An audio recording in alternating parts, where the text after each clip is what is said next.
So a few days ago or yesterday, depending on when I upload this, new Re4 Remake gameplay, screenshots, and a new enemy were all revealed. But in my previous video, I didn't break down the new details that have been revealed, so we're gonna get into that. First off, Capcom didn't originally want to do the remake, and I was in the same ship as them in terms of thinking it didn't need one, but whenever it got revealed back in June, I believe I just threw that thought out of the window and was full sail on the Re4 Remake ship because the original is my GOAT game. But anyways, next point. Replayability and flexibility on how you play were key pillars in development. I love this touch because for the original RE4, replayability was such a big reason as to why this game was so good, and I love that Capcom made that one of the main things when they were developing this game. And I truly do believe the replayability will be just as good, if not better, than the original game, as crazy as that sounds. Next up, no QTEs. The most polarizing feature in the original game is completely wiped from the remake, and many fans will like it and dislike it, but honestly I don't care because I'm glad I can take a break during cutscenes without having to worry about a QTE, so I'm happy about that. But a big thing is what happens with that knife fight with Krauser. Well, I'm thinking of two things here. Number one, it's just a normal cutscene and we can watch the badass fight between those two, or we literally play as Leon but we can only use our knife in that sequence, and I'm on board with that because I know Capcom is not going to drop the ball with that section of the game. And I know we can easily agree it's one of the highlights of the game. You can carry multiple knives, game can also be beat with knives only. This is giving me immediate vibes to RE1 Remake since you have a main knife and small ones to defend yourself with, just like RE1R, but that had daggers as the small knives, so knowing that Capcom will be bringing back that feature, which is a classic survival horror feature, is a huge W in my books. Laser sight is an upgrade, I think we all knew that, and yellow herbs are in the game, which is a great thing. Ground executions can prevent ploggers from forming. I love this feature and it will make that knife combat ability very key in speedruns, knife only runs, etc. or even just in casual playthroughs because the ploggers were so annoying to deal with, especially with the blade that they have, which was OP as hell. R3 is used to command Ashley. She can follow closely or fall back but won't stay in one spot, which I do hope if she isn't on our screen, there is an icon above her head once we use that command to know where she is. That'd be nice. There are no dumpsters for her to hide in. I didn't really think the dumpsters were really that key and we barely saw them in the game anyways.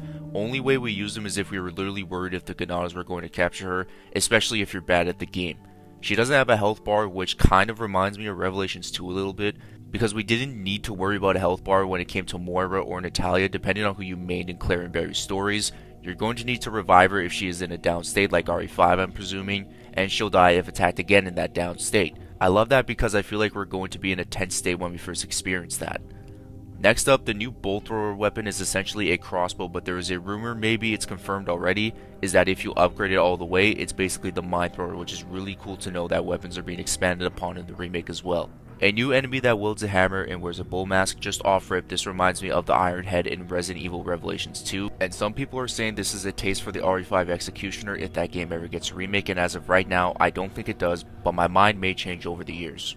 There are also going to be new enemies in the remake as well, so the fact that they're adding new enemies into the game while possibly keeping the ones from the original is a huge W in my books. They have been teased by Capcom, just so y'all know. There are side quests in the game as well, which is taking a page from RE Village's book, which did have side quests as well. This latter was an interesting sight to see in the official gameplay trailer from the showcase, so maybe that's a small taste for what's to come in terms of side quests.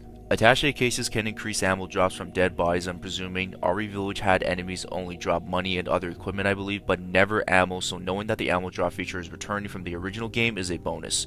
You can barricade the house you are fighting off the Ganadas with Luis like in RE2 Remake how you're able to barricade windows. The game blends with action and horror extremely well, which is a great thing to know about, and there is a death animation where a Ganado can gouge Leon's eyes out with his thumb, something like 28 Days Later where Cillian Murphy went crazy. You guys know what scene I'm talking about. That's about to be a nasty death.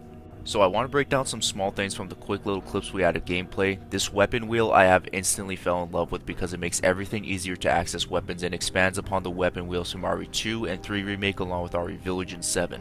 You can also knife a Ganado while he or she is taking Ashley away on their shoulders, which is expanded combat that looks very good and promising. From the screenshots I've shown, I think you all broke it down amongst yourselves. The source for this is Re4 and is, I believe, in the Game Informer magazine.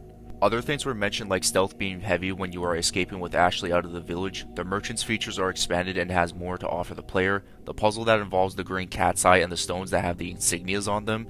Apparently that has some backstory too as well. Actually confirmed since I'm showing you that on the screen right now.